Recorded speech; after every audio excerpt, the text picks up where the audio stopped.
Paper में ये topic आता है, बात हुई थी हमारी इस बारे में। What is power factor? ये जो आपका अभी पूरा फॉर्मूला ड्राइव हो के आया कि भाई जो पावर कंज्यूम होती है in series LCR circuit, it is EV IV cos phi. इसमें जो कॉस फाई है, इस कॉस फाई का नाम है पावर फैक्टर, पावर बताने वाला फैक्टर। हर डिवाइस के लिए अलग अलग होता है, रेजिस्टर के लिए अलग होता है, कैपेसिटर के लिए अलग होता है। इसकी बात थोड़ा सा यहां पे कर लेता हूं, पहले डेफिनेशन की बात तो होती रहेगी। रेजिस्टर के केस में फेज डिफरेंस कितना होता है? 0। और पावर फैक्टर कॉस फाई क्या होगा? कॉस 0 यानी कि 1। इंडक्टर के केस में फेज डिफरेंस करंट और वोल्टेज में 90 डिग्री, कैपेसिटर में भी। तो अगर ये फाई 90 है तो पावर फैक्टर यानी कॉस फाई, कॉस 90 क्या और 0।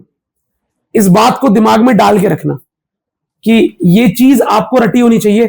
इस पर एमसीक्यू एआर तो आ ही जाएगा, पता भी नहीं चलेगा इस पे आया हुआ है कि पावर फैक्टर जो है वो पावर बताता है। अगर पावर का फैक्टर ही 0 है तो प्योर एल और प्योर सी में पावर भी 0 होगी। अच्छा, पेपर में आता है व्हाट इज पावर फैक्टर।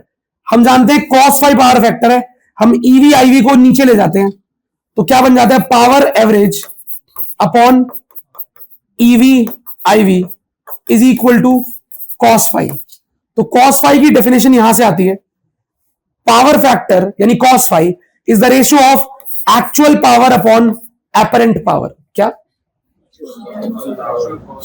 सही है? इसे बोलते हैं एक्चुअल पावर, असली पावर, इसे ट्रू पावर भी कहते हैं। और ये ईवी आईवी होती है नकली पावर।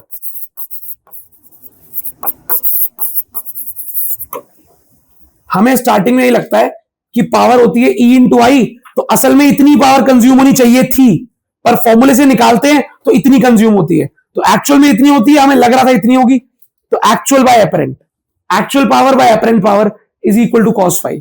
पेपर में जब पूछेगा कि डिफाइन करो, हम लिख देंगे it is the ratio of true power to the apparent power of an AC circuit. असली पावर बाय नकली power, true by apparent, cos phi P average by EV IV. क्या लिखा है? When is the value of power factor of an AC circuit minimum और maximum.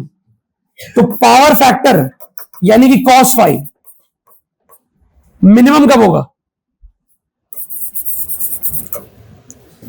Minimum कितना होगा पता है? कॉस फाई की मिनिमम वैल्यू क्या है? यहां पे कॉस फाई की मिनिमम वैल्यू 0। किसके केस में? प्योर एल या फिर प्योर सी।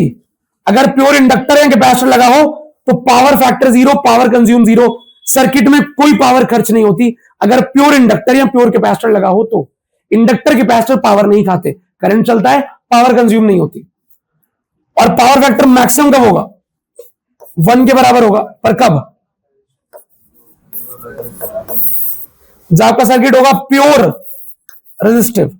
अगर सिर्फ आर लगा होगा तो पावर फैक्टर मैक्सिमम होता है 1 के बराबर, वरना मिनिमम होता है 0 के बराबर। तो पावर फैक्टर की 2 ही वैल्यू है यहां पे हमारे पास, अलग अलग करे दो भैया। कभी पावर फैक्टर 1 0 0 के अलावा कुछ और नहीं आ सकता? आ सकता है अगर तीनों एक साथ लगे हो तो, कोई 2 एक साथ लगे हो तो। लेकिन मैक्सिमम वैल्यू 1 है, मिनिमम वैल्यू 0 है। मैक्सिमम तब जब अकेला आर लगा है, मैक्सिमम तब जब अकेला आर लगा है। पावर फैक्टर मैक्सिमम का अर्थ है power maximum, power factor maximum का अर्थ है पावर। अकेला आर लगा होता है, मैक्सिमम पावर कंज्यूम होती है, पावर फैक्टर मैक्सिमम होता है 1 के बराबर। सिर्फ एल या सिर्फ सी लगा होता है, पावर फैक्टर 0, पावर भी 0। ठीक है।